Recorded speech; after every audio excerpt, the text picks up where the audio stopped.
অনুসন্ধানী সাংবাদিক সম্মেলন এবং অনুসন্ধানী সাংবাদিকতা পুরস্কার 2024 উদ্বোধন করার জন্য সূচনা বক্তব্য রাখার জন্য আমন্ত্রণ জানাচ্ছি ট্রান্সপারেন্সি ইন্টারন্যাশনাল বাংলাদেশ টিআইবির নির্বাহী পরিচালক ডক্টর ইফতেখারুজ্জামানকে। শুভ সকাল। আমরা সবাই শুরুতে কার্যক্রম শুরু করার আগে আমাদের জুলাই আগস্ট আন্দোলনে বীর শহীদ যারা ছিলেন তাদের প্রতি শ্রদ্ধা জানিয়ে তাদের আত্মার মাত্রাত কামনা করে আমরা এক মিনিটের মতো অবলম্বন করতে চাই।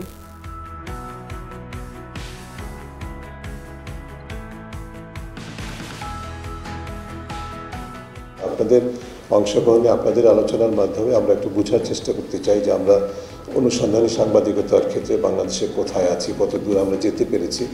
তৌহিদুল ইসলাম আমার সহকর্মী, যিনি আমাদের টিআইবির আউটরিচ অ্যান্ড কমিউনিকেশন বিভাগের পরিচালক, তাকে অনুরোধ করছি আমাদের সম্মানিত আলোচককে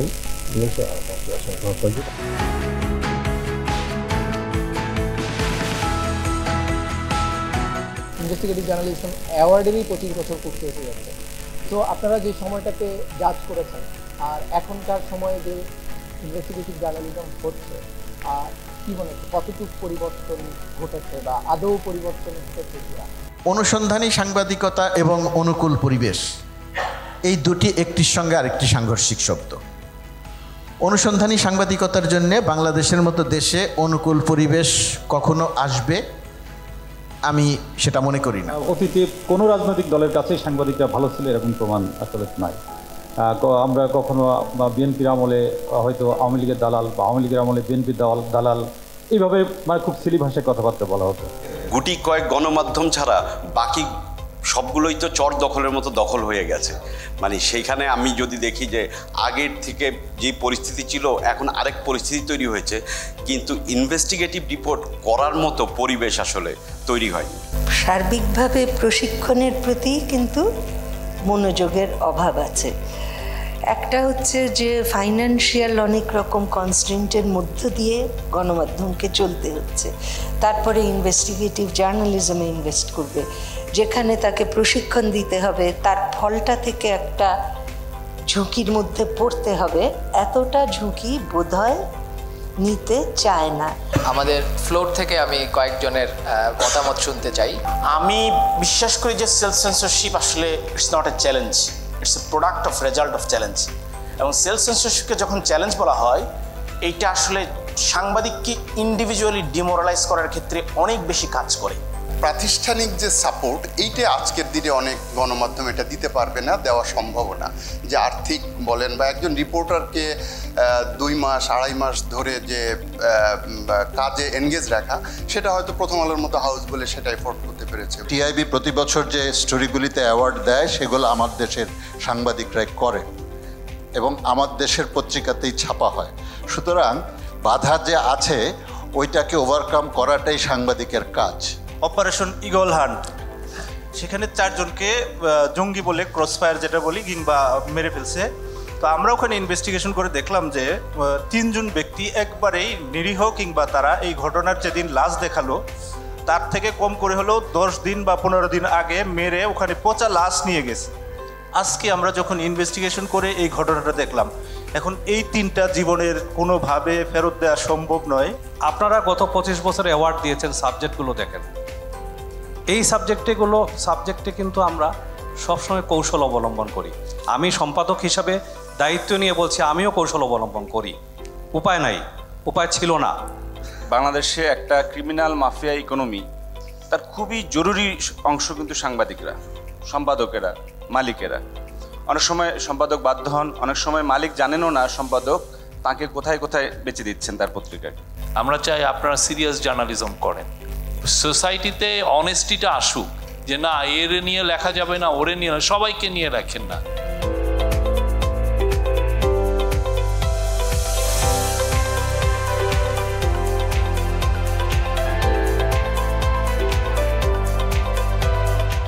বাংলাদেশে গণমাধ্যমের জন্য 50টি আইন ও নীতিমালা রয়েছে, যার প্রায় প্রতিটি সুস্থ সাংবাদিকতা বিকাশে কিছু কিছু সুযোগ সৃষ্টি করলেও অনেক ক্ষেত্রেই নিয়ন্ত্রণমূলক। গণমাধ্যমের স্বাধীনতার স্বার্থে এ সকল আইন, নীতি ও বিধিমালা যথাযথ পর্যালোচনা সাপেক্ষে প্রয়োজনে নতুন সমন্বিত গণমাধ্যম আইন প্রণয়ন এবং বিদ্যমানগুলো সংশোধনের উদ্যোগ গ্রহণ করতে হবে। কার্যপদ্ধতি উপস্থাপন করা হলো, এই বিষয়গুলো নিয়ে আলোচনা করব আমরা। আমাদের আজকের আলোচনার মূল বিষয়টা যেটাকে আমি মনে করি, গণমাধ্যমের চ্যালেঞ্জ হচ্ছে দুই ধরনের। একটা হচ্ছে এক্সটার্নাল টু গণমাধ্যমের নিজস্ব পরিমণ্ডলের বাইরের থেকে, অর্থাৎ সেটা রাজনৈতিক, প্রশাসনিক, আমলাতান্ত্রিক, ব্যবসায়িক বা ক্ষমতার যারা অধিষ্ঠিত তাদের সেই শক্তিগুলো।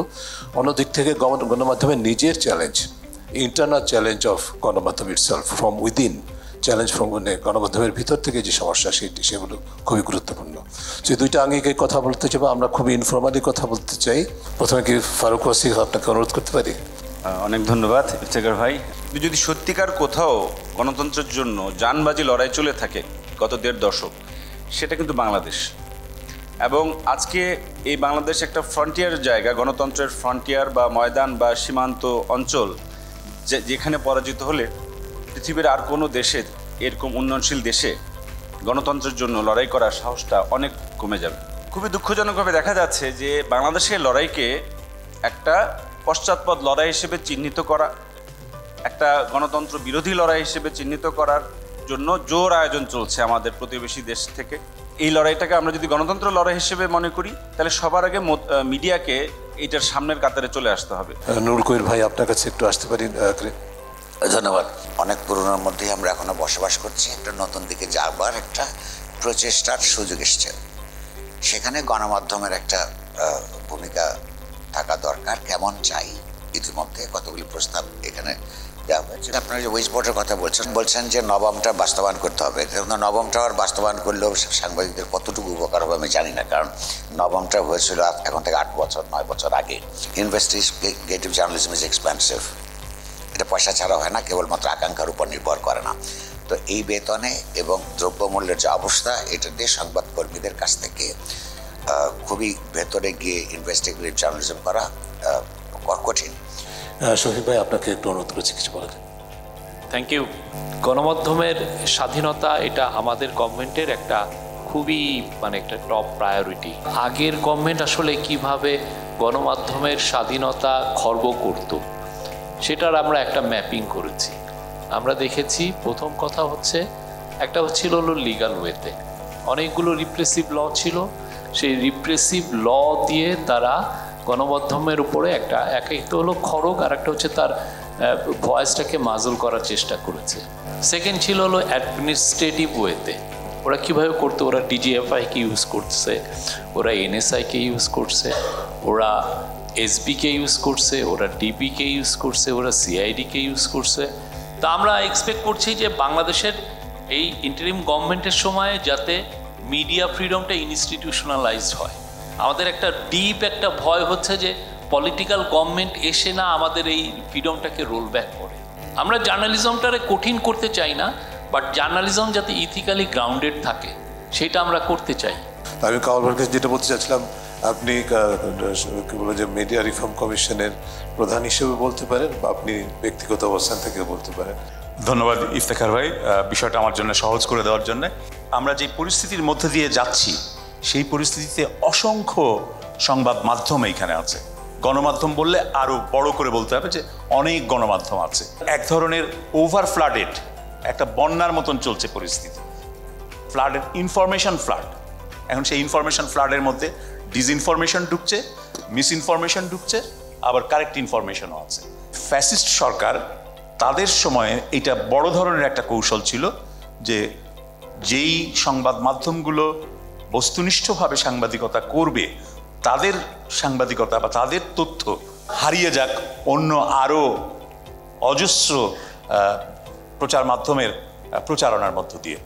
এবং সেই কারণে তারা গড়ে সক্ষমতা না থাকলেও কোনো কিছু বিবেচনায় না নিয়ে যথেচ্ছভাবে অনুমতি দিয়েছে টেলিভিশন কেন্দ্র খোলার এবং সংবাদপত্র প্রকাশ করার।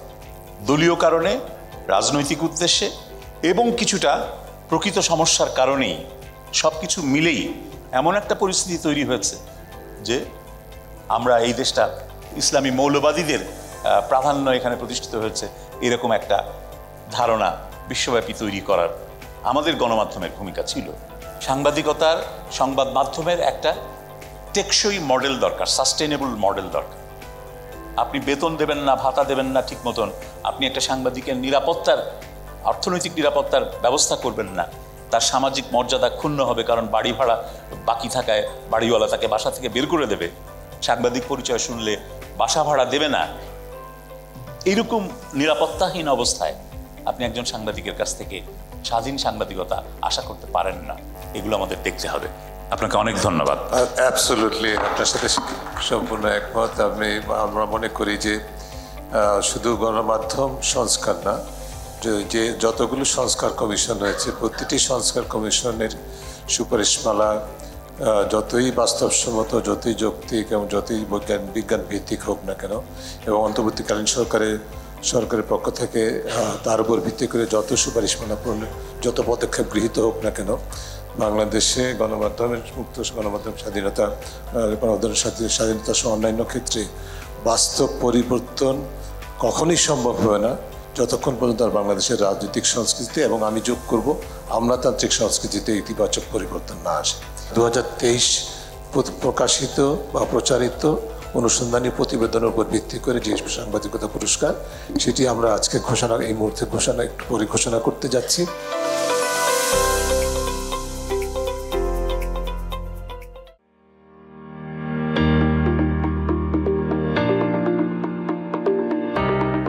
টিআইবি 1999 সাল থেকে দুর্নীতি বিষয়ক অনুসন্ধানী সাংবাদিকতা পুরস্কার প্রদান করছে। এবছর বিচারকদের মূল্যায়নে টেলিভিশন প্রতিবেদনে একজন, জাতীয় সংবাদপত্র বিভাগে একজন এবং আঞ্চলিক সংবাদপত্র বিভাগে একজন বিজয়ী হয়েছেন। আঞ্চলিক সংবাদপত্র বিভাগে যিনি বিজয়ী হয়েছেন 21পত্রিকা.com-এর প্রধান প্রতিবেদক শরীফুল হক রুকন।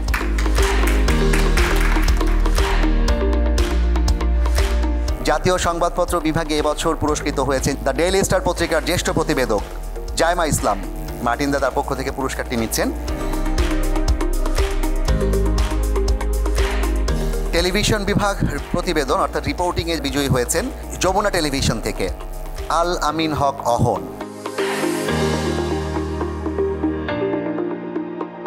টিআইবির এই পুরস্কারের জন্য খুব লোভ ছিল, সত্যি খুব লোভ ছিল, সেটা পূরণ হলো। যেই প্রামাণ্য অনুষ্ঠানটি বিজয়ী হয়েছে সেটি গরিবের চাল আটা খায় ডিলার কর্মকর্তায় ইন্ডিপেন্ডেন্ট টেলিভিশনের তালাশ। টিম তালাশকে অনুরোধ করব তাদের পুরস্কারটি গ্রহণ করার জন্য।